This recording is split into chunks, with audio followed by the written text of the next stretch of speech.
Welcome to Short Course, episode 93 for March 3rd, 2023. I'm your host, Ben Berry. As I mentioned last week, the rules changes that were voted on at the January in-person board meeting went into effect March 1st, so the month as you're hearing this. And so I thought now was as good a time as any to just do a quick read through of the rules, look at what changed, and cover anything you might need to know that might actually affect stages or stage design at matches. First, I do want to mention there was an interesting video that Scott Arnburg and Joel Park put up last night. So 2 nights ago, February 28th, was the regularly scheduled monthly board meeting. And at that meeting, they talked about a number of things. And one of the things that happened was Scott Arnburg, the incoming Area 3 director, they decided that his start date would be March 1st. So basically immediately, not up to 60 days, which was allowed, which I think is good. And he participated in the meeting. And because at the end of the meeting, they voted by a 3/4 majority to waive confidentiality, he was able the very next day to go on with Joel Park from Training Group, Practical Shooting Training Group, the Training Group Live podcast, and talk about the meeting and give sort of his summary of it and his impression and talk about it. And I thought it was a really great example of being timely with getting out to the membership what's happening. I know some board members post on Facebook. Honestly, I never really go on Facebook. I probably should just to see what those guys are writing. But the ability to have something on YouTube, which is you don't have to have an account. You can just watch it. You can listen. You get kind of a candid discussion of what was going on. And I really appreciated it. Scott said he intends to do one of these after every board meeting, which would be outstanding. And I thought what he had to say was worth listening to. So if you look up the Practical Shooting Training Group YouTube channel, you should be able to find it pretty easily. Also, they talked about the Area 3 match, which he's going to be the match director for that. He and Luke Faust, who was the other Area 3 runoff candidate, had agreed before the runoff happened that Scott would just take responsibility for it, just so somebody was able to drive that forward. And he talked about a few of the changes they're making, which I think are really great. Obviously, I've talked about some of these things in the past with the way the Carolina Classic does the prize table in a way that tries to make more people aware of what prizes are on the table. It's not just a random giveaway that the only person who knows what the thing that was donated by the sponsor is, the only person who sees that is the person who receives it. By doing things a little bit differently, the Classic, we try and change that. Well, Scott was talking about the ways that they're trying to tackle that with Area 3 and getting away from having an awards or a prize table that you walk at the awards ceremony, but also going to doing cash payouts. And the cash payouts will be based on registration in the match. So if a division is 5% of the match, they get 5% of the prize pool. If a division is 40% of the match, they get 40% of the prize pool. And I'll be interested to see how they structure the payouts down the orders. But the fact that he's looking at doing this, I think is very cool. It's something that I would love to do with the Area 6 match if I'm elected. And so having him be able to do this as a trial run and have some experience and be able to learn from that example, I think is great. So I look forward to hearing how that goes and seeing what people think. But yeah, like I said, they end up talking about Area 3 board stuff for about 30 minutes, and they talk about shooting for about 10 minutes. So it's a pretty to the point podcast, not a lot of screwing around, so definitely worth your time.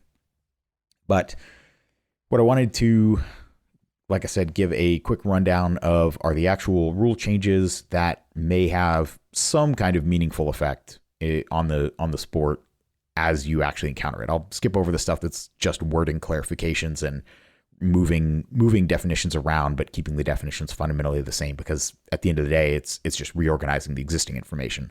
I'll just cover the things that might actually have an impact at a match.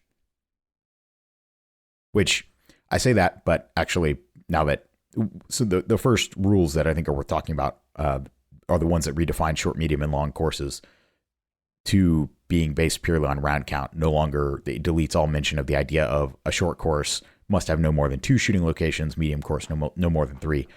in practical terms, this doesn't really have a lot of meaningful impact because whether something's a short, medium, or long really doesn't matter in most cases. But it is a good rule to have cleaned up. The number of locations thing never made any sense. I am still puzzled why, just to be different, we are keeping medium courses at 12 to 20 rounds or 13 to 20 rounds, where IPSC defines it as up to 24. But hey, progress is progress. So I'll leave that one on its own. They did add a rule that specifies that in multi-string stages, they have to be shot in numerical order unless otherwise specified in the written stage briefing, which, okay, fair enough. There was some ambiguity about that. These are the kinds of cleanups that this audit is meant to address, these sort of minor things that have accumulated over time. They added the ability for a speed shoot to be fixed time in addition to Comstock or Virginia count. As I've said before, I don't think fixed time is really all that useful in the sense that a par time that's going to be challenging for someone at an M or GM level is going to be punishing for someone at a B or C class level. So as much as people talk about making sure the sport isn't focused on the top end and the elitist GMs and all that, to me, fixed time is pretty unsuitable for accomplishing both, for both the high and the average shooter. So I don't really see the use in adding it, but whatever. It's there now. The rule that talks about being able to put transparent covers, basically bagging targets in the case of rain, or putting on overhead shelters, now also mentions switching to treated or waterproof targets in case of rain. In point of fact, I think in most cases, matches tend to just staple up waterproof targets, and then if it rains, they're up. But at least it's clear that they are now an allowed alternative to transparent covers and overhead shelters, where, I mean, to me, replacing targets with waterproof targets isn't really a change in any meaningful sense. But again, if it starts to rain and the ROs call a halt and they pull down targets and staple up targets that are waterproof, that's explicitly allowed, even though in my mind it probably would have been allowed under target changes anyway. But there we are. They've added a new section 2.6 that allows explicitly creating PCC casing uncasing areas for ranges where there is not a sufficient length of side berm to serve as a casing uncasing area. This will be interesting to see how it's applied. I know, for example, at Sir Walter, we have a number of side walls, concrete walls that are not berms in the sense that they can be shot into, but we have been in a practical sense treating them as side berms for the purposes of casing and uncasing PCCs. So people just drive their carts up to them and park them right there, and they're effectively treated like side berms in that respect. So I don't know if we'll actually define formal casing uncasing areas or just keep going with this standard, but at least it allows the ability for people that want to be very explicit and say this has to be done only in this spot. I appreciate the ability to specify that for the ranges that want it. Probably won't change anything, but 4121 changes the wording from saying scoring area of scoring cardboard targets must be of a typical cardboard color to say must be of a brown or tan cardboard color. I guess there was some disagreement about whether black or white or other colors are typical cardboard colors. This is obviously going a little bit contrary to some of the places overseas where they're actually going to white targets and red no-shoots. I don't really have a strong opinion on it. It seems kind of strange why this is an issue or now, but I guess we want to keep the sport consistent and have it the same across the country. So it is now, if you go to a match and they're using the white side of the target as a scoring target, that is no longer allowed in the rules as of March 1st, 2023. They revised the rules around half-size targets, so they are now allowed at any level of match. So potentially you could see mini targets at a nationals or an area match or a state match. Previously, they were only allowed at level 1 matches, but honestly, I think they've been pretty successful there. You have to change them more often, but they're smaller and cheaper than full-size targets, and so I think this is, on the whole, a good change. I think adding the ability to have them at bigger matches where it makes sense for the range, they're a valid part of the sport, certainly. You're also allowed to cover them up to halfway with hardcover or no shoots. This, I mean, in general, I'm a fan of letting stage designers find what is allowed, like not outlawing too much stuff in stages. I will be interested to see how well this works out. I mean, I can imagine a 50% partial mini target. You would need to change it every 2 squads, every 20 shooters probably, just because it's such a small area of cardboard and it's going to get shot up so quickly. But again, on its face, I think giving stage designers more freedom is a good thing, and you just need to trust them not to design bad stages. And if you design bad stages that do dumb stuff, then people will stop coming. But on the whole, I'm in favor of allowing stage designers more options where it's not obviously a bad idea.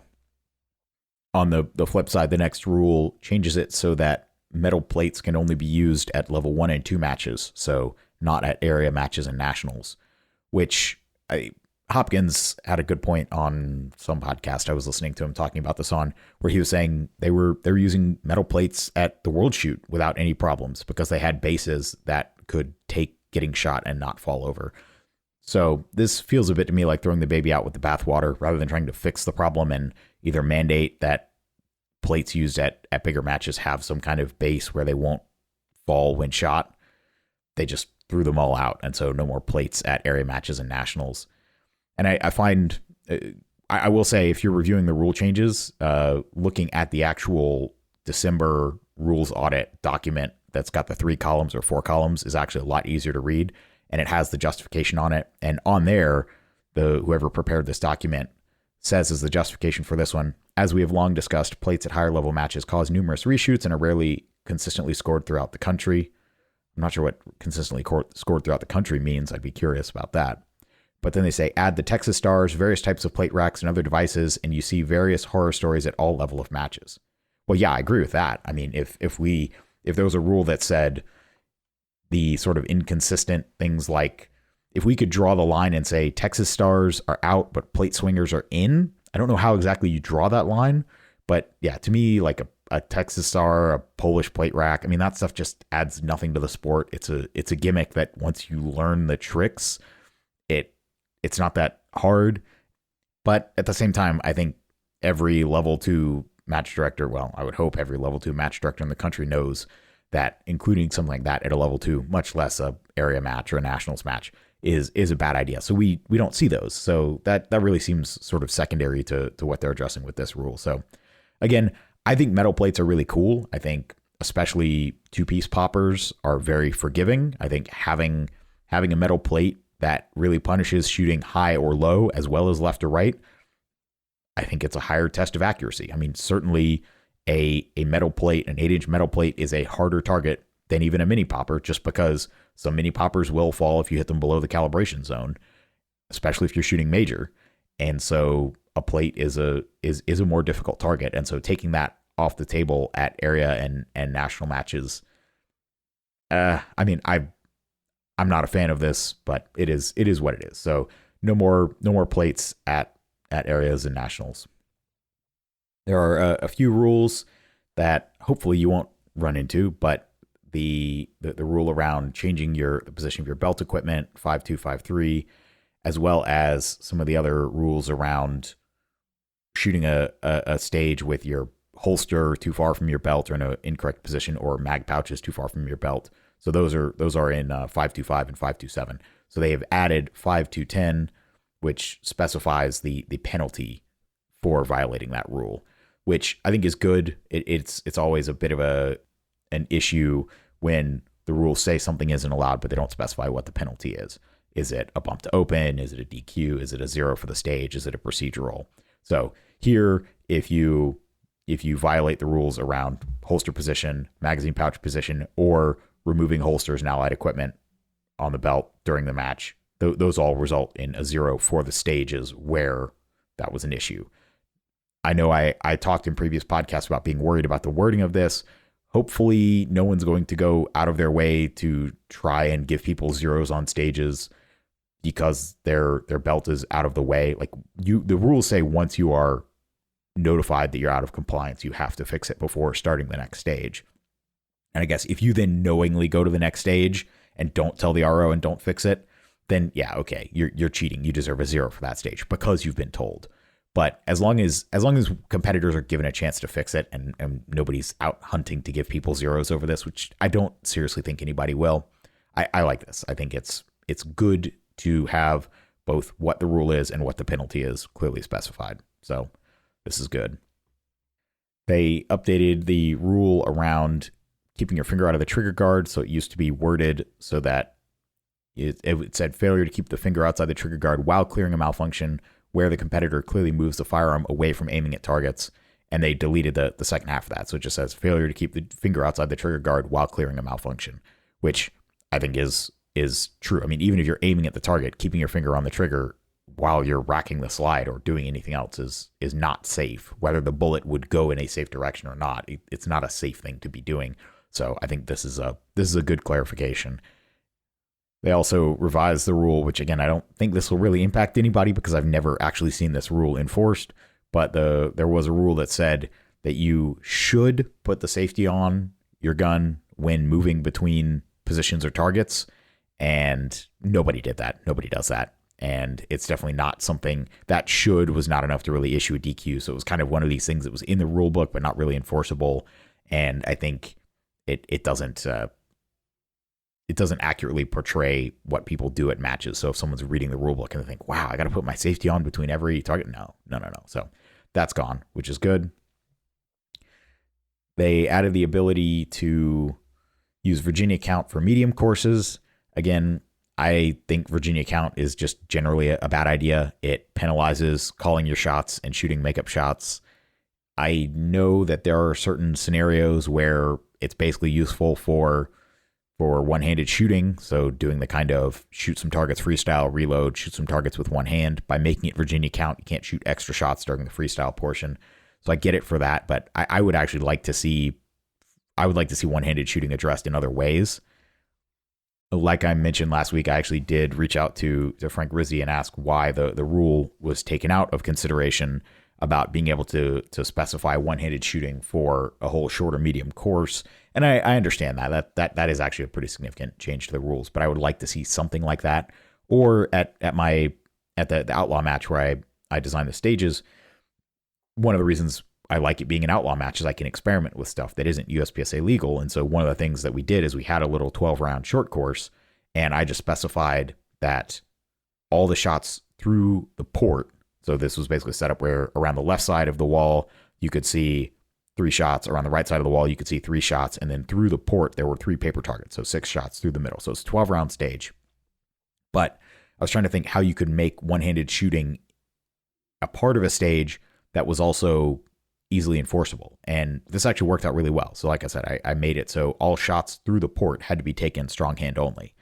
And this actually had this really cool element of freestyle where people could decide, do I want to go to the left and then to the right and then finish with the one hand on the gun? So I'm doing all the freestyle and then the one hand at the end, or do I want to sort of shoot some freestyle, go in, shoot some one hand, and then shoot some freestyle at the end?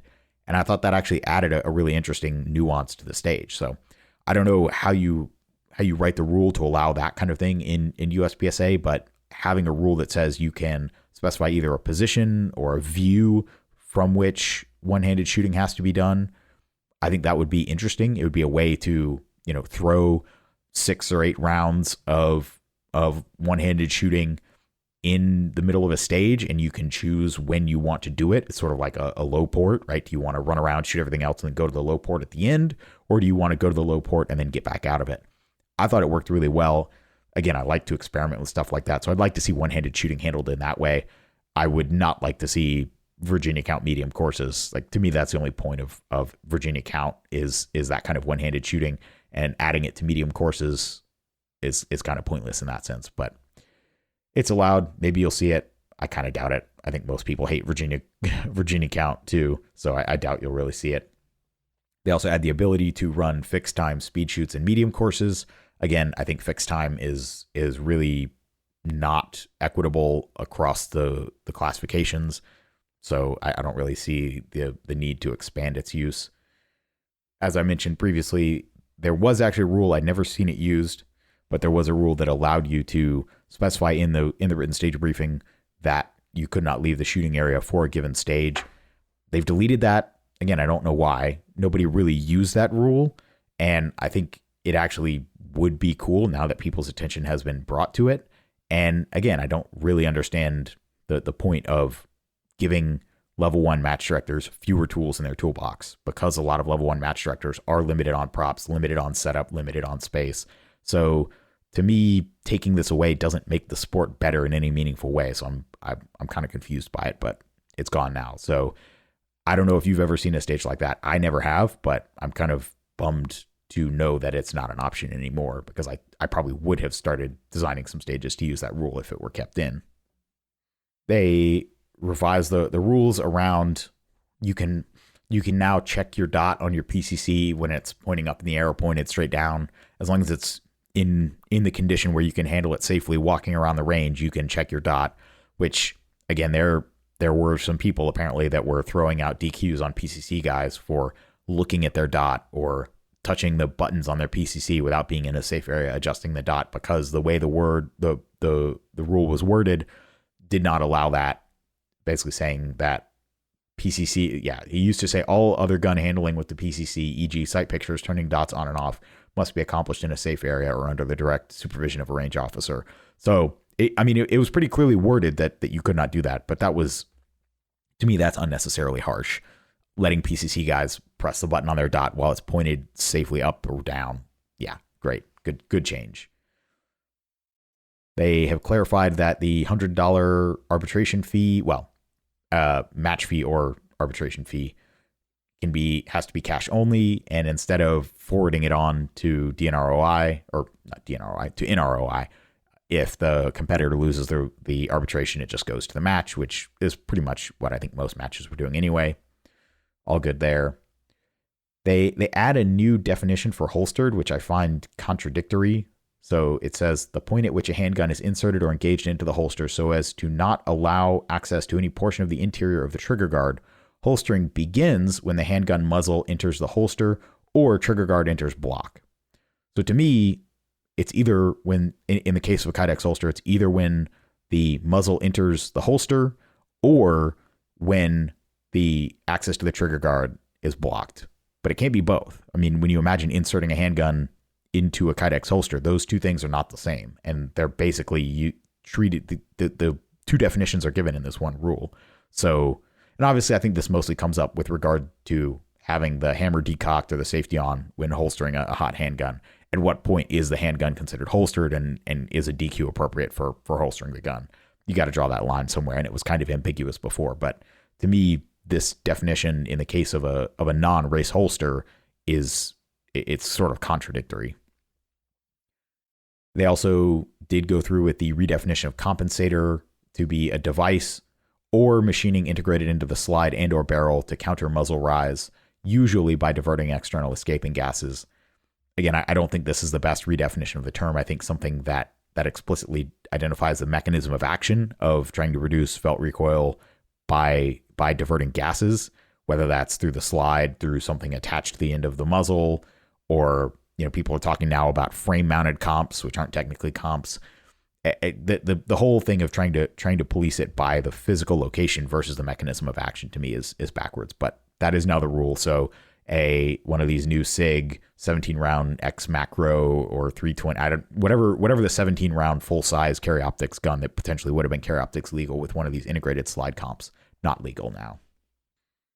And then the last two things are just related to the Chrono appendix. One says that when you're using a radar sensing unit, which basically there's only one of those, it's lab radar, they explicitly say that you have to use V0, which is the velocity measured at the Chrono unit, which is going to be more sensitive than anything else. That's what we did last year at the section. Everything, it's the most generous to the competitors. And so I think establishing that as the standard makes sense. And then the other is just saying that once you surrender your gun and the magazine to be gauged at the Chrono station, you can't take the firearm or the magazine out, which previously it said you couldn't take the firearm, but there was no rule about the magazine. But if, we're taking that one as the one that we're using to gauge and to decide whether you're getting bumped open, yeah, it makes sense that the competitor can't try and do a little switcheroo at some point. So those are the March 2023 rules changes. The PDF on the website has been updated. I have not looked at the USPSA app because I find it horrible and unusable.